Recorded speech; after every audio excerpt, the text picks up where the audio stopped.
Good morning and welcome to Hashtag Tuesday Tidbit. I'm glad you're here and I want to thank you for giving me some of your time. This is a topic today that I really like to focus on. I don't think we think about it enough, but I think it's very important that when we slow down once in a while, it's a good topic to pick up and talk about. So here's where this comes from.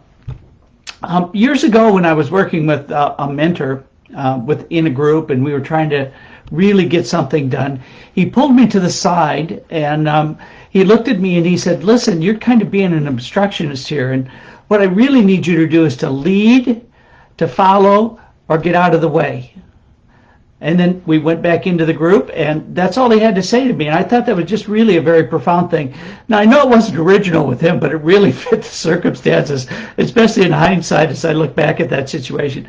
So that's kind of what I want to talk about today, except instead of lead, follow, or get out of the way, what I want you to think about is lead, manage, or get out of the way.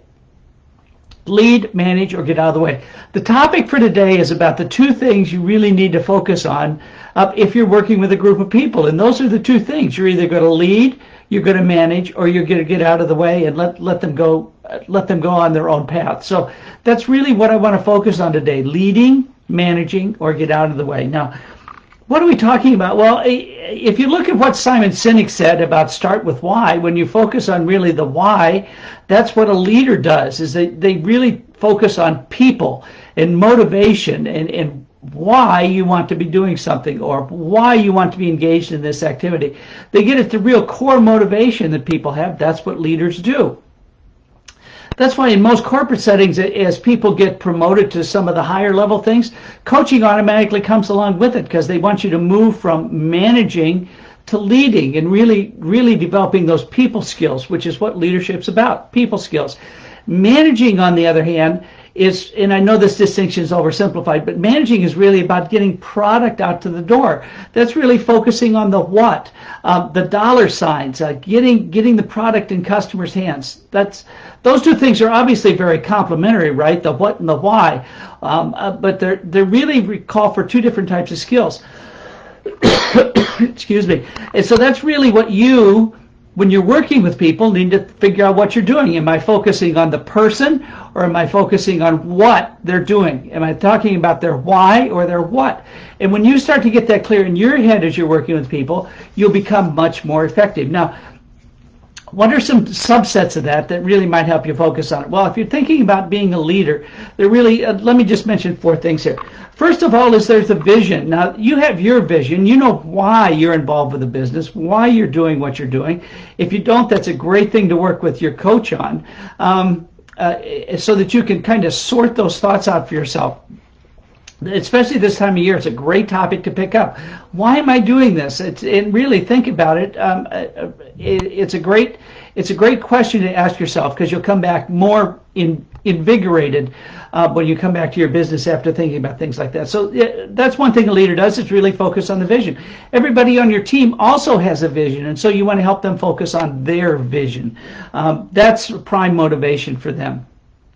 Secondly, you want to make sure that what they're doing is aligned with what that why is. Now, we know that in direct sales, it's not a real complicated business. You sell, you recruit, and you promote people to do the same thing that you're doing. That's leadership behavior. So when we talk about defining priorities and aligning people, that's really what you want to get them focused on. If they don't want to become a leader, they want to focus on selling and recruiting, then help them focus on selling and recruiting. That's the priorities for them. That's the alignment. The third thing is, as a leader, you have to really over communicate, and particularly as tough as things have been for this last year, that's really a great skill. Think about the 10 by 10 by 10 rule. You got to say it 10 times in 10 different ways to get across the content that you're looking for. So that's really a great thing to think about. How am I going to communicate through a variety of ways with the people that I'm working with? That's how you're going to get them focused on their vision and aligned to you. Finally, the last thing about leadership is you need to model what you're asking them to do. Model it. That's really the key part of what's going on. You're trying to do what you say they should be doing. Now, when it comes to management, there are 4 rules of thumb there that I want to mention. First of all, resilience.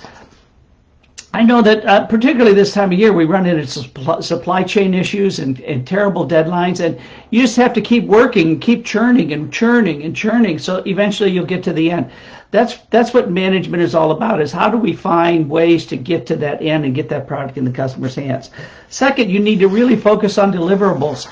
As you come up to deadlines for deliveries and products to get to people before the holidays, focus on those things and communicate that with your team so that they know what's going on. That's a management skill, right? Getting the product in the customer's hands. The third thing is you may have to figure out how do I experiment. I know that question is coming to us a lot in our coaching sessions right now. Is how do I teach people how to use social media in January? That's a different topic than what you're used to, and that's really a managerial question, not so much a leadership question. Finally, you just want to be encouraging creativity. Let people kind of experiment. It's not going to hurt anything, and it really may open up some eyes and some new avenues. So that's our topic for the day. I want you to think about how you're going to lead or manage or get out of the way. And please leave a hashtag Tuesday Tidbit and a comment about how you're going to use this content today. Have a great one. Bye.